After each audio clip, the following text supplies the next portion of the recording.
ফজর ও মাগরিবের পরে একটি দোয়া তিনবার পড়লে কবরের প্রশ্ন আপনার জন্য সহজ হয়ে যাবে। আমরা সকলেই জানি কবরে আমাদেরকে প্রশ্ন করা হবে এবং কবর হচ্ছে আখেরাতের প্রথম ঘাঁটি।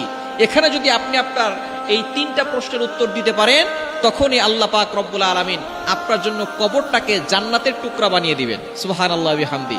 সুতরাং আবু বকর সিদ্দিক রাদিয়াল্লাহু তাআলা আনহু যখন এই কবরের পাশ দিয়ে হেঁটে যেতেন, তার চোখের পানি দিয়ে তার দাড়ি মোবারক ভিজে যেত, তার জুব্বা মোবারক ভিজে যেত।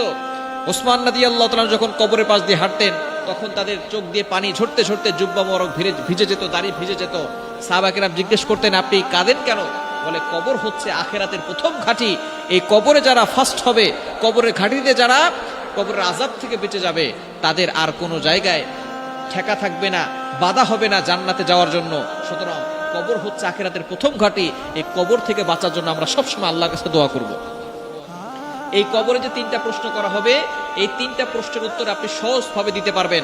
আল্লাহ তাআলা আপনার জন্য সহজ করে দিবেন যদি আপনি 5 ওয়াক্ত নামাজ মাস্ট বি পড়তে হবে। ফজর ও মাগরিবের পরে একটি দোয়া তিনবার করে পড়েন।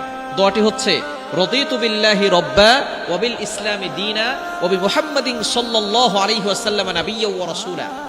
এই দোয়াটা আমরা সকলেই জানি। আপনি ফজরের নামাজের পরে প্রতিদিন নামাজ অবশ্যই পড়বেন। নামাজ না পড়লে আপনি জান্নাতে যেতে পারবেন না। আপনি আমলের মাধ্যমে জান্নাত পাবেন, তবে জান্নাতে যে ঢুকবেন সেটাই হচ্ছে, ঢোকার জন্য যে তালার চাবি সেটাই হচ্ছে নামাজ। মিফতাহুল জান্নাতি সালাহ, prayer is the key to heaven. নামাজ হচ্ছে বেহেশতের চাবি। সুতরাং সেই চাবি যদি না থাকে, জান্নাত দিয়ে কি করবেন? জান্নাতে তো ঢুকতে পারবেন না। এজন্য অবশ্যই আপনাকে নামাজ পড়তে হবে এবং 5 ওয়াক্ত নামাজ মাস্ট বি পড়বেন। ফজর ও মাগরিবের পরে এই দোয়াটা পড়বেন, রাদিতু বিল্লাহ। এর অর্থ হচ্ছে রাদিতু বিল্লাহি রাব্বা, আমরা আল্লাহকে রব হিসেবে পেয়ে সন্তুষ্ট। কি বলেন, আমরা সন্তুষ্ট না? আল্লাহকে রব হিসেবে পেয়ে আমরা সন্তুষ্ট। তবে ইসলামী দীনা, ইসলামকে ধর্ম হিসেবে পেয়ে আমরা সন্তুষ্ট। এবং 3 নাম্বার হচ্ছে মুহাম্মদ সাল্লাল্লাহু আলাইহি সাল্লামকে রাসূল হিসেবে পেয়ে আমরা সন্তুষ্ট।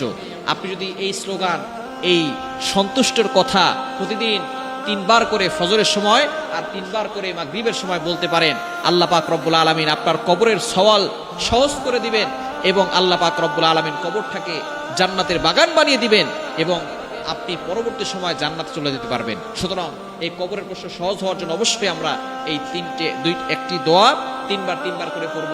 ফজরের পরে 3 বার, মাগরিবের পরে 3 বার। আল্লাহ তাআলা আমাদের সকলকে এই আমলগুলো করার তৌফিক দান করুন।